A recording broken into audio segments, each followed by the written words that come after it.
One, two, three, four.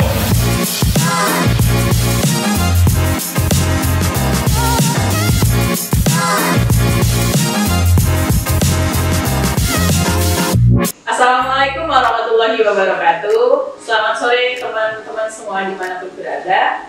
Jumpa lagi dengan saya Ella Fitriani dalam program podcast YouTube Jambi, menginspirasi dan mengedukasi.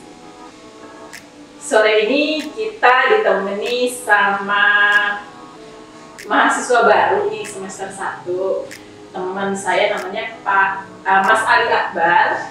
Beliau adalah salah satu penyandang disabilitas gagap atau yang dikenal dengan istilah stuttering, yaitu Mas Ali mengalami ketidaklancaran dalam berbicara. Oke, silakan Mas Ali perkenalan diri dulu. Baik Ibu, perkenalkan nama saya Ali Akbar, saya mahasiswa Universitas Terbuka Jambi, program studi D3 Perpajakan. Alamat saya sekarang, saya berada di Kota Jambi. Oke, baik. Mas, saya mau tanya sedikit nih. Mas kan penyandang disabilitas gagap nih ya. Itu kira-kira gagap yang gimana? Kesulitannya apa? Terkendala yang kami alami tentunya dalam berkomunikasi Bu ya. Ya karena ini suatu kondisi yang tidak nyaman bagi kami, yang dimana di setiap hari kita dituntun harus selalu berkomunikasi Bu ya. Ya ini sesuatu hambatan yang sangat menyulitkan kami Bu. Gitu ya. Berarti sebenarnya bisa digolongkan, bisa dibilang Mas tuh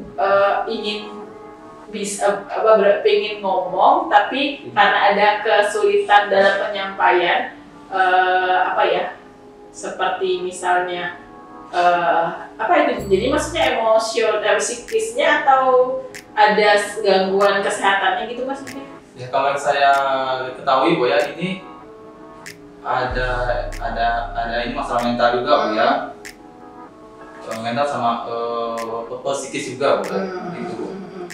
Ini sejak kapan dia mengalami hal seperti ini? Ya, saya awalnya mengetahui kalau saya ini gagap itu saat saya ini Bu berumur 10 tahun atau pada saat itu saya kelas 3 sekolah dasar. Oke. Sebelumnya pernah jatuh atau apa gitu, mengalami sakit? Kalau sebelumnya jatuh tidak pernah sih Bu. Cuma saat diketahuinya dan saat tahunya beda dan tidak sempurna berkomunikasinya ketika 10 tahun itu ya. Ya, sekitar 10 tahun. Oke. Terus mau tanya lagi nih, kenapa tadi kan masih baru ya, baru semester 1, bentar lagi ujian, terus pilihnya D3 Perpajakan itu kenapa? Ya alasan saya memilih D3 Perpajakan ya karena biar lulusnya ini cepat. Lebih cepat ya? Lebih cepat, 3 tahun misalnya. Ya, kalau boleh tahu cita-citanya sendiri apa? Atau ada punya cita-cita yang berhubungan dengan perkuliahannya atau emang karena pencapaiannya pengen lebih cepat jadi seorang lulusan perguruan tinggi gitu mungkin? Ya kalau saya dulu pernah Bu ya, saya tes ini TNI 2 kali. Ya. Hanya saja ini Bu pada waktu itu gagal di bagian kesehatannya. Ya itu alasannya karena saya gagal Bu. Oke. Jadi mereka tidak bisa menerima. Oke, 2 kali tes terus. TNI. Sebelumnya udah pernah kuliah atau belum? Sebelumnya belum pernah. Belum pernah. Terus dapat info UT itu dari mana? Saya dapat info dari UT dari internet Bu ya. Internet. Saya ini set. Oh ini ada nih UT. Ternyata kuliahnya online gitu. Iya. Wah ini kayaknya seru nih. Ya udah saya cari tahu kan. Ternyata kantornya di sini. Berarti pure waktu itu pengen kuliah terus nyari tempat kuliah yang apa kriteria gampang, murah atau apa sehingga ketemunya UT? Ya kalau saya sebelumnya saya coba ini Bu ya ini apa masuk di Unja. Hanya saja Unja dia minimal usianya 21 tahun Bu. Oke, karena tahun lulusannya lebih apa ya? Biasanya 2 tahun ya setelah tahun lulus SMA, terus nggak bisa daftar lagi perguruan tinggi. Salah satu pilihannya, satu-satunya pilihan adalah UT, ya, yang bisa menerima mahasiswa dari tamatan kapanpun. Iya. Terus atau ada tersupport dari keluarga atau keinginan sendiri kira-kira berkuliah? Kalau berkuliah keinginan saya sendiri sih Bu. Keluarga support ya? Ya kalau keluarga alhamdulillah support Bu. Terus ke depan cita-citanya apa Mas? Atau hal-hal yang ingin dicapai setelah nanti berkuliah? Ya kalau saya ini Bu ya berencana mau lanjut sih Bu. Atau saya lanjut D4 atau saya lanjut S1. Ya S1-nya gitu. Boleh tuh yang linear tuh ekonomi ya setelah perpajakan. Kesibukan sekarang apa? Kalau kesibukan sekarang membantu orang tua di rumah sih Bu. Ya orang tua di rumah kan dagang tuh Bu. Nah, jadi saya setelah belajar ya saya bapak bantu ngoreng gitu. Dagang apa kalau boleh tahu? Makanan. Ini Bu lebih ke gorengan sih Bu. Ya, kue-kue basah juga. Di Kota Jambi. Di Kota Jambi. Oh, kue-kue sarapan ya? Iya betul Bu. Jadi bantu jualan, bantu packing. Iya. Selain itu ada kegiatan lain, komunitas atau hobi lainnya? Hobi lainnya saya hobi main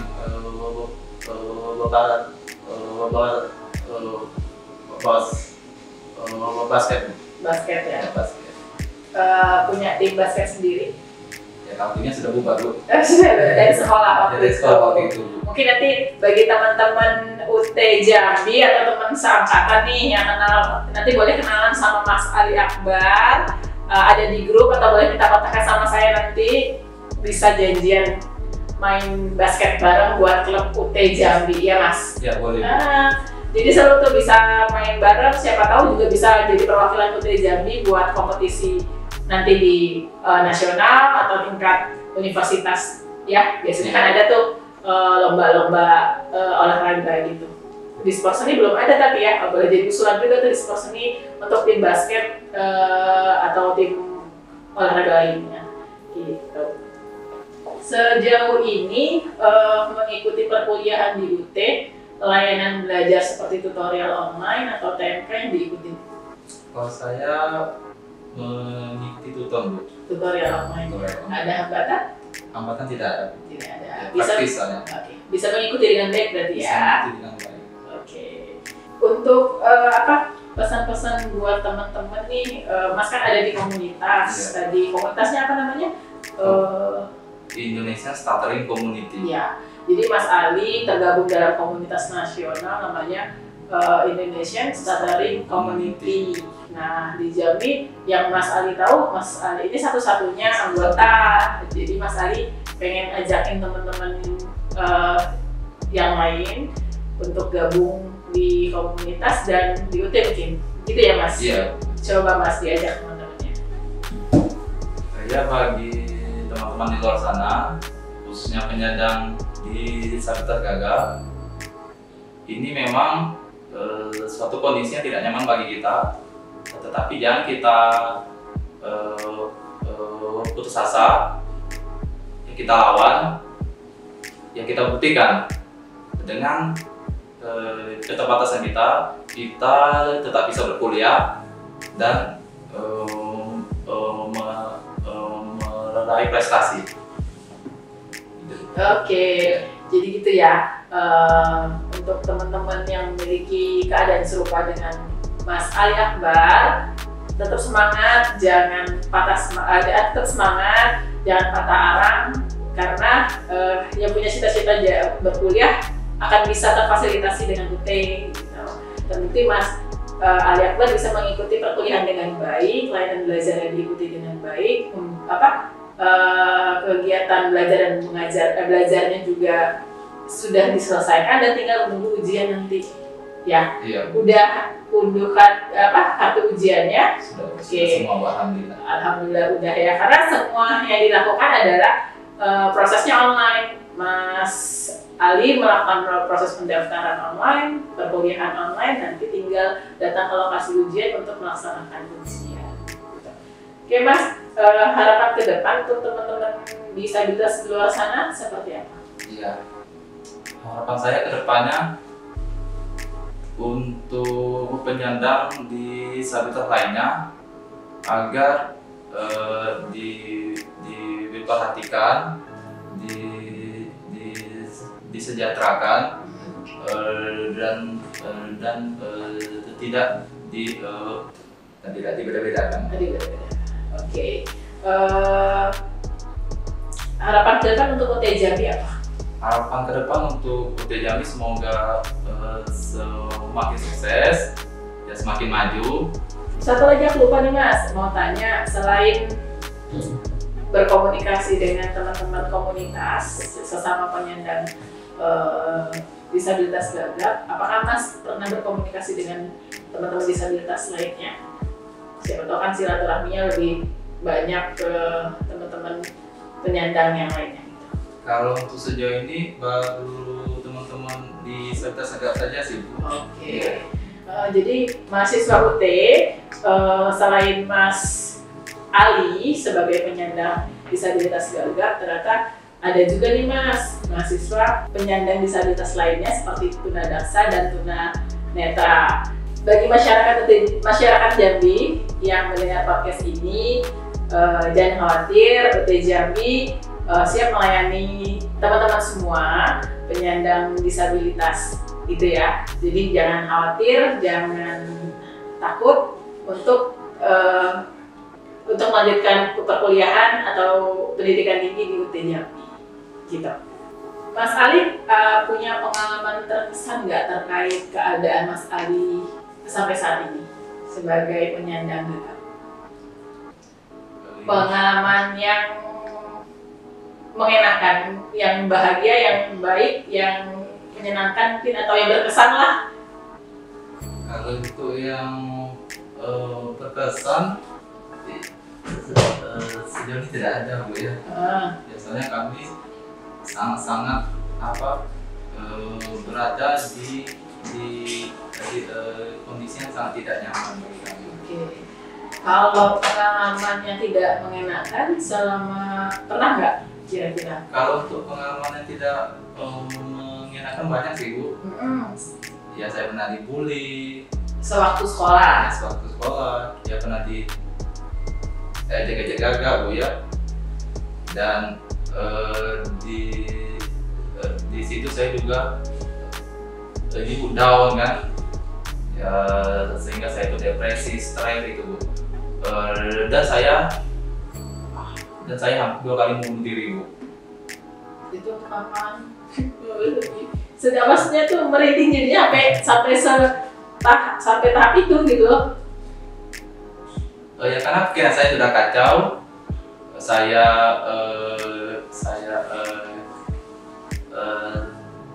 Saya kecewa dengan betul keadaan saya. Kenapa saya dilahirkan dengan kondisi yang seperti ini Bu?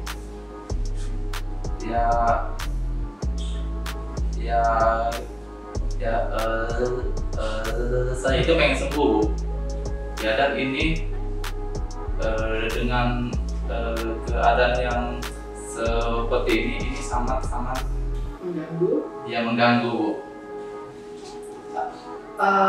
Apa yang Mas lakukan ketika tahap Mas down, jatuh, terus putus asa yang membuat Mas bisa kembali semangat lagi, kembali normal emosinya, terus keinginan untuk baik-baik saja, itu seperti apa? Ya, kalau saya percaya di balik kekurangan pasti ada kelebihan, Bu ya. Ya, dan itu menjadi motivasi saya untuk tetap melanjutkan hidup saya. Oke. Itu kan dulu nih, kalau untuk sampai saat ini berarti Mas udah nggak lagi di tahap down, terus malu, mungkin udah lewat ya berarti masa itu ya? Atau kadang-kadang masih suka? Kalau terkadang masih suka, Bu ya. Terjadi gitu ya. Terjadi. Mas, saya penasaran nih, ketika Mas ingin mengutarakan sesuatu dan gagapnya menyerah, itu seperti apa rasanya? Iya, yang saya rasakan itu kaku di lidah, Bu ya. Dan juga kecemasan, yang kedua panik, yang ketiga takut, itu aja sih. Oh, berarti sebenarnya Mas pengen ngomong nih, Iya. cuma lidah jadi teluh gitu kali ya? Iya, jadi kaku. Jadi kaku sehingga menimbulkan reaksi tubuh bergetar. Selain itu, kira-kira ada nggak? Atau pernah mungkin sampai pusing atau bagian yang lainnya menjadi tidak enak? Ya, kalau bagian ya paling kepala saja yang pusing, Bu ya. Oh gitu. Iya. Pernah sampai pada kondisi itu? Tenang. Pas kapan tuh? Itu pas saya lagi itu waktu zaman ini sekolah, Bu ya. Di mana saya ada ini tugas di situ saya harus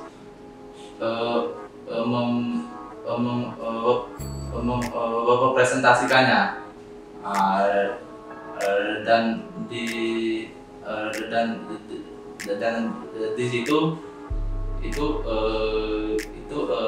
kepala saya sudah pusing duluan, Bu. Oke, udah jadi serangan duluan, mental ya. Iya. Oke. Mas pernah diajarin sama teman-teman komunitas lainnya nggak untuk mengurangi rasa sakit atau rasa ketidaknyamanan yang dirasakan? Ya, kalau untuk Atau pernah cari info lain gitu? ya kalau untuk menguranginya kita jangan cemas, kita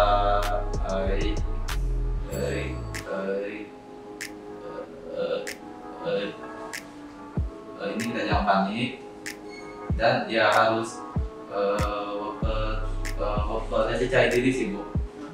Kalau kayak lagi ngomong sama saya, ada cemas atau takutnya nggak? Ada, Bu, cemas sama panik aja. Gitu. Jadi itu langsung mempengaruhi cara bicaranya ya, maksudnya keluar jadinya itu refleks kakunya gitu. Ya mungkin ini salah satu informasi dan edukasi buat kita semua ya. Kadang saya juga suka AE, mungkin itu bisa dikategorikan sampai tahap kecemasan grogi kali ya, mungkin yang dialami sama Mas Ali berbeda. Iya.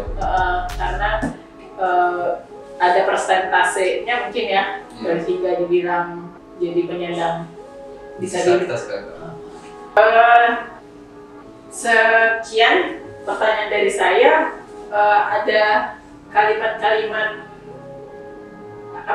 kata-kata mutiara, mungkin harapan lainnya gitu dari Mas buat kru UT Jambi, buat teman-teman sesama kuliah atau masyarakat di Jambi? Ya, untuk masyarakat di Jambi, setelah adanya podcast ini, jadi masyarakat Jambi sudah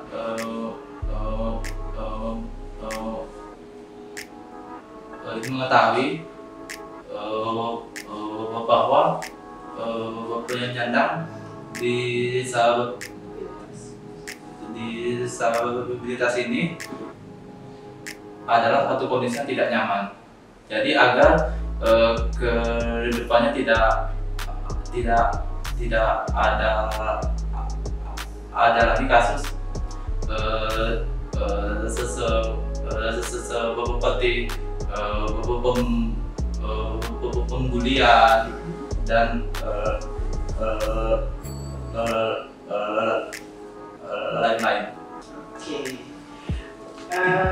Jadi teman-teman di manapun berada, itulah hasil bincang-bincang saya dan Mas Ali yang sangat menginspirasi menurut saya ya.